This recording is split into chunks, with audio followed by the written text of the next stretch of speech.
Mr. President, dear colleagues, I have had the honor of being the president of this assembly over the past 2 years, but I am also, since almost 20 years, member of the Congress, and during this time also member of the Bureau in several functions. Let me say how exciting and rewarding it was to guide and to accompany the work and the achievements of the Congress. I would like to thank you, all of you, dear colleagues, vice presidents, presidents of the committee, dear members of the Congress, for your good cooperation, support and contribution during this mandate, and I wish the next presidency much success. I would also like to thank the Congress Secretariat and especially its Secretary General, Mr. Andreas Kiefer, for their commitment and professionalism. When I took over the presidency 2 years ago, I was firmly determined to consolidate and to expand further the Congress' operational capacity as well as its statutory role. I was convinced of the necessity to pursue its reform, which I see as a permanent process. This was the spirit of the priorities we adopted in October 2012 for 2013 to 2016. They were intended to ensure maximum contribution to the Council of Europe's core objectives of promoting democracy, human rights and the rule of law. I built on the work of my predecessors to perpetuate and further develop the Congress as a reliable and operational partner to enhance the local and regional dimension of the Council of Europe's work. The core mission of the Congress is the effective monitoring of the situation of local and regional democracy in member states by assessing the application of this unique treaty that is the European Charter of Local Self-Government. When the Charter was ratified by San Marino in October 2013, we reached one of our biggest achievements. The Charter provisions now cover effectively a huge pan-European area, namely all 47 member states of the Council of Europe. This last ratification was an historical moment which occurred 25 years after the entry into force for the Charter. During the March 2014 session, the Congress celebrated its 20 years anniversary. This gave our Assembly the opportunity to evaluate its achievements and work together with some of its former presidents and representatives from its major institutional partners. Today, national governments increasingly recognize local and regional authorities as major stakeholders and actors in responding to the challenges faced by European societies. The current economic crisis has shown the need for joint, coherent action of all parts of government, and this is an opportunity that cannot be missed. This gave the Congress a truly historical opportunity to engage in concrete action.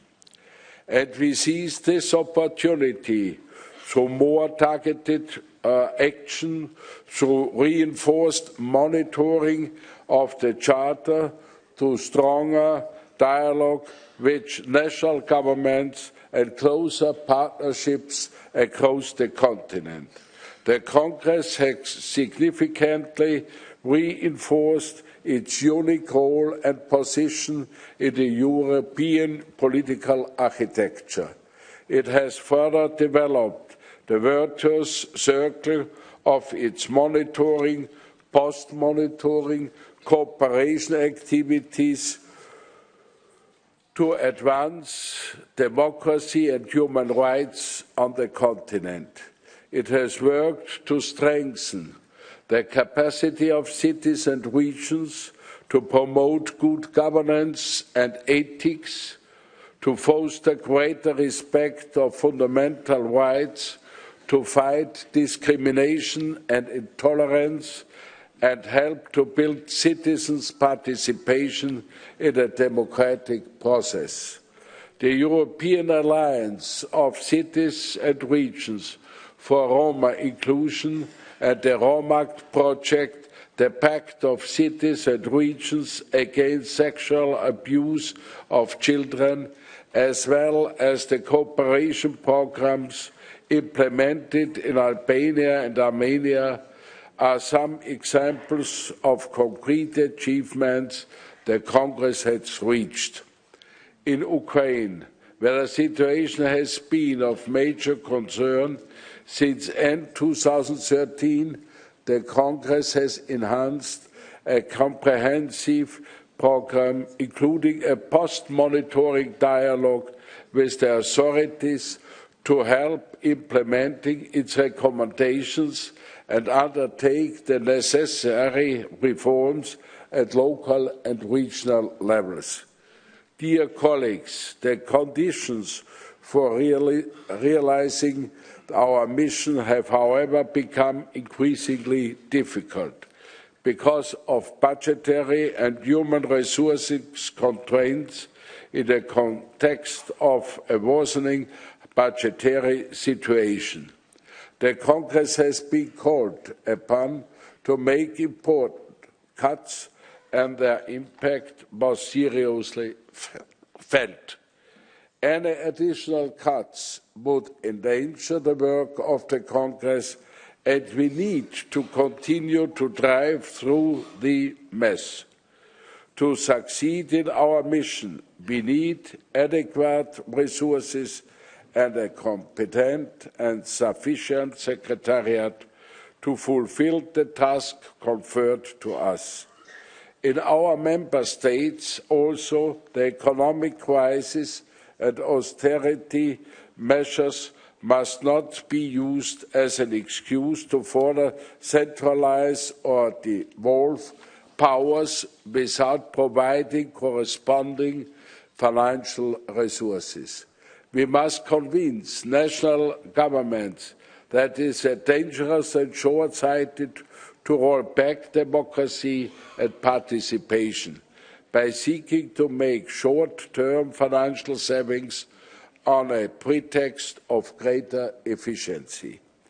Greater decentralisation and more democracy at the grassroots is what Europe needs today.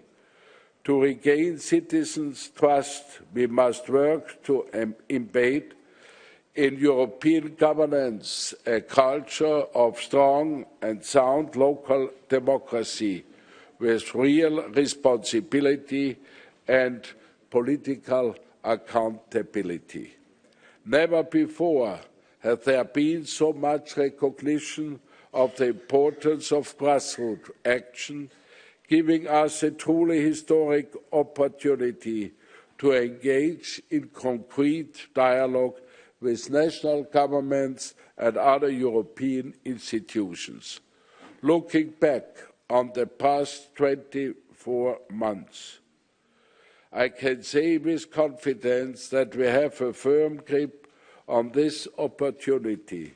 Let us make sure that this advance of the Congress continues firmly and steadily in the coming years.